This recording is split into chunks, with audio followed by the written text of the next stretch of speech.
수북농원입니다. 광주시 퇴촌에 자리 잡고 있는 농원인데 철쭉꽃이 상당히 참 유명하고 아름답습니다. 시간 내셔서 한번 방문해 보는 것도 대단히 좋은 유익한 시간이 되리라고 생각합니다. 자, 마이크를 우리 사회자에게 넘기도록 하겠습니다. 예, 안녕하세요. 안녕하세요. 우리 옆에 계신 분이 박이연 우리 시인이시고 또 이렇게 잘 알려주신 분인데 오늘 이 박이연 우리 선생님을 모시게 돼서 반갑습니다. 반갑습니다.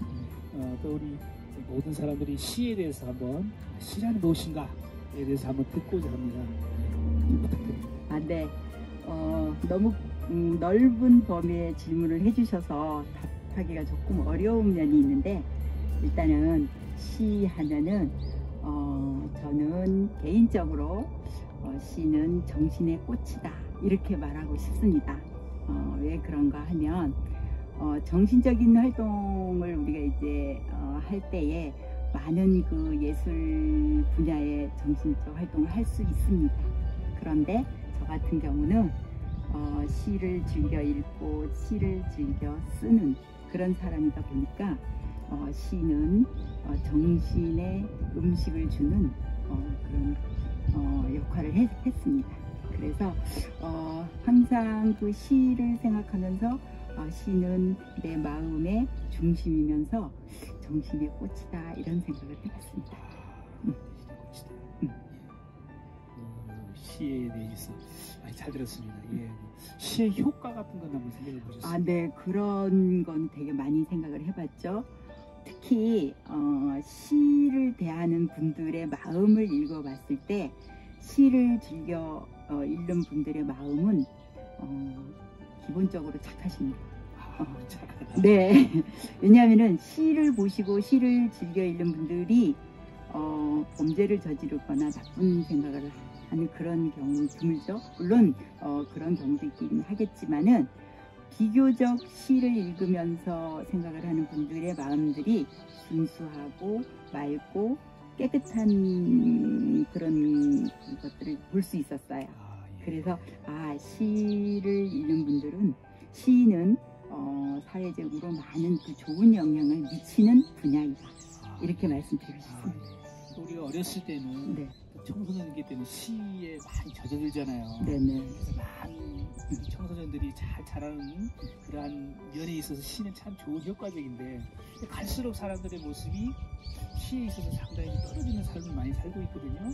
그래서 어떻게 하면은 우리가 커가면서도 시에 대해서 가깝게 지냄으로 통해서 사람들이 행복한 삶을 살 수 있지 않을까, 한번 그런 의미로 한번 시의 보급화, 어떻게 하면 시가 더 발전할 수 있을까, 우리 생활 속에서 접해질 수 있을까 하는 삶의 모습 한번 설명해 주실 수 있겠습니까? 너무 좋은 질문 해주셨는데요.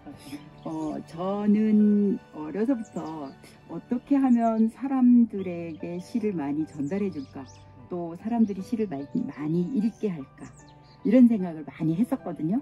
그런데 청소년들에게 이제 시를 좀 전해 주려고 시도를 한 적이 있었어요.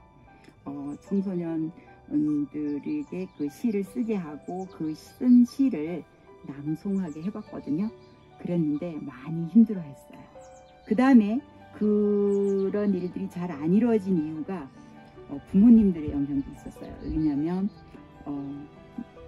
입시라는 그 문제가 있어서 공부에 치중을 해야 되는데 시를 쓰거나 시를 낭송하거나 또 시 행사를 하는 데에 시간을 빼앗길 수가 있다라고 해서 굉장히 부모님들의 그 영향이 있어서 시 보급이 굉장히 어려웠어요. 근데 지금은 이제 어른이 되고 이제 지금은 이제 시에 대해서 보급에 대한 그 신경을 많이 쓰는 편인데, 지금은 이제 인터넷을 통해서 또 도서관을 통해서 또 기타 문학 행사를 통해서 시 읽기를 많이 하고 있습니다. 아유, 참 좋은 그런 현상인데 참 그렇게 되기를 바라죠. 그렇죠. 네. 이 사회는 만약에 저는 그래서 늘 그런 생각을 해요. 교도소나 또는 이제 어린이들, 청소년들이 가는 그런 곳에 시나 또는 인문학적인 그런 이제 강의를 많이 좀 학생들한테 해주고, 그런 그 시를 읽게 하고 시를 쓰게 하고 그런다면 좀 더 마음이 바뀌어지지 않을까, 또 좋은 생각을 하게 되지 않을까, 그런 생각을 합니다. 아, 예. 이건 죄송한 질문인데 네. 혹시 가정에 있어서 시의 그 효과는 어떻게 하고 계시며 아, 시의 네. 효과가 어떻게 있습니까? 그건 실패했죠. 아니 그리고 이 가정이 실패하면 안 되잖아요. 네, 그래서 엄청난 노력을 했었습니다. 예. 시를 써서 밤새 시를 써서 냉장고에 붙여놓고 이 시를 좀 봐주세요. 내가 이 시를 썼는데 평가를 좀 해주세요. 그러면 딱 세 음절로 끝이 납니다. 잘 썼어. 잘 썼어. 네. 잘했네. 마음은 아시네요. 아, 마음은 아는데 네. 좀 더 긴 평가를 바라죠. 밤새 이렇게 썼군. 애썼네. 아니면 좀 좋은데 좀 더 써봐. 뭐 이렇게 해주면 좋았었는데 그게 안 돼서 처음에는 냉장고에 붙이다가 이제 나중에는 혼자 이제 했고요. 그다음에 이제 아이들한테는 예.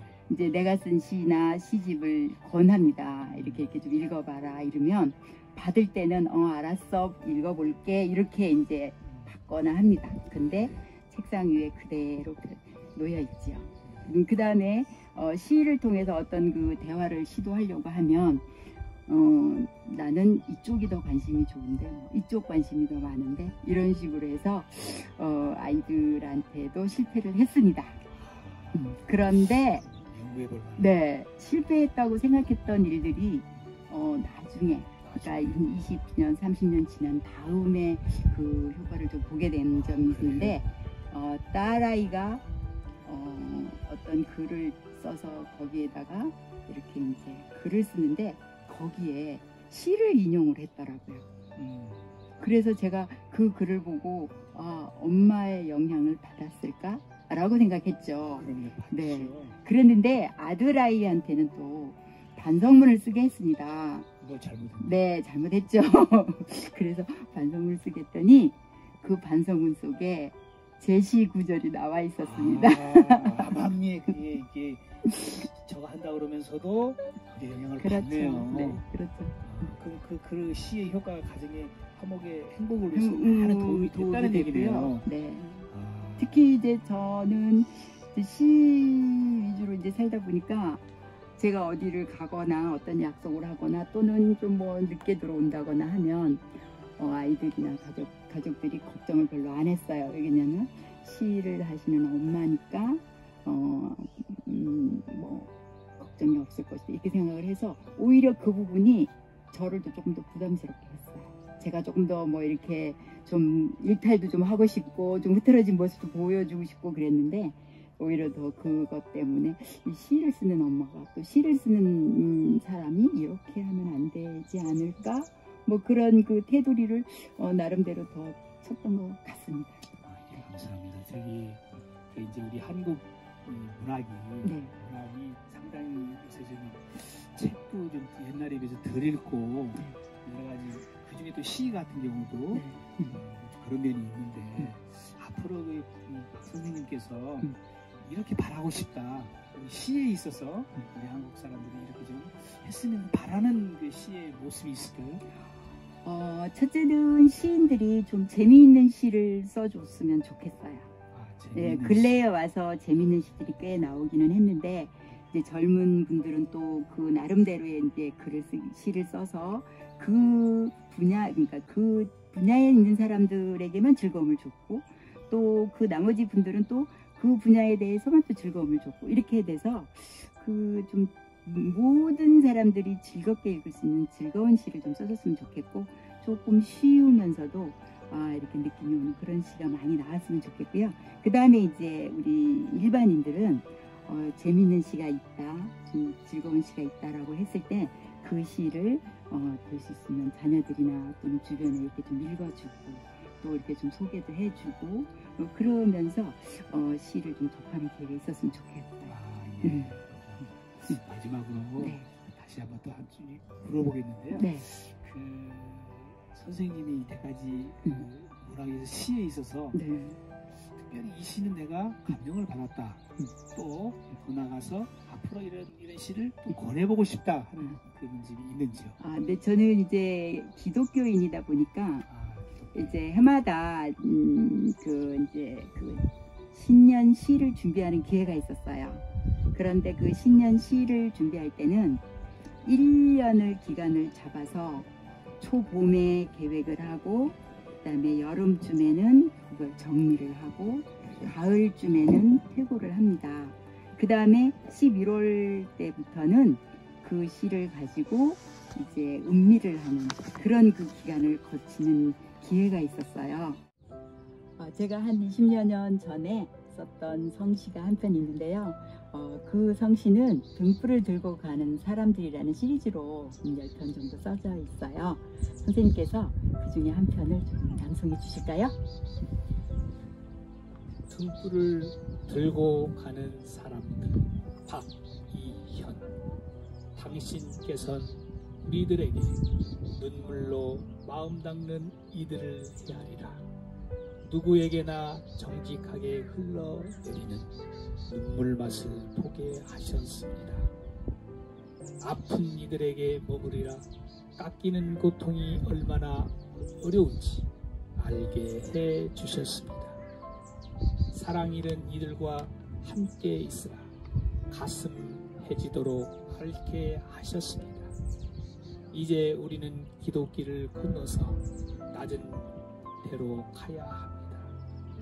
등불 환히 켜들고 의연히 걸어가야 합니다. 지금까지는 감사하겠지만 새날도 그대로 두어소서. 우리는 축복받은 사람들입니다. 아, 네. 가세요. 숨기고 싶은 부끄러움에서부터 움츠려 진흙들던 두려움들과 삶의 애련함까지 어둠 속으로 고향이 사라지듯 조용히 떠나세요. 보이지 않는 허물까지 용서하리라 모질게 마음 다져 보았지만 그때마다 마음만 호통할 뿐이었습니다. 더불어 살아가면서도 혼자 늑대 울음 울어야 했는데 알고 보니 함께 가는 이들은 울지 않는다군요. 오세요. 새날을 거저 주지는 않지만 준비하고 와 달라 했을 때에 새벽 안개 속으로 오시는 것도 좋습니다. 힘이 솟는 처음 시간, 주시는 말씀 가슴에 꼭 안으면 바라보는 모든 것에서 마리아는 행동을 보게 되십니다. 합력하여 선을 이루는. 오늘 이렇게 귀한 장소에서 또 귀한 두 분을 모시고 귀한 대화를 나눌 수 있도록 함께 하신 것을 대단히 감사하게 생각합니다. 네, 감사합니다. 앞으로 종종 또 이런 시간을 마련해서 또 모시고 좋은 이야기를 나누면서 시에 대해서 담론한다고 하면은 또 많은 사람들에게 시의 보편적인 또 보급화를 위해서 많이 기회가 되리라 생각합니다. 또 오늘 참석해 주신 두 분께 대단히 감사드립니다. 고맙습니다. 네, 감사합니다.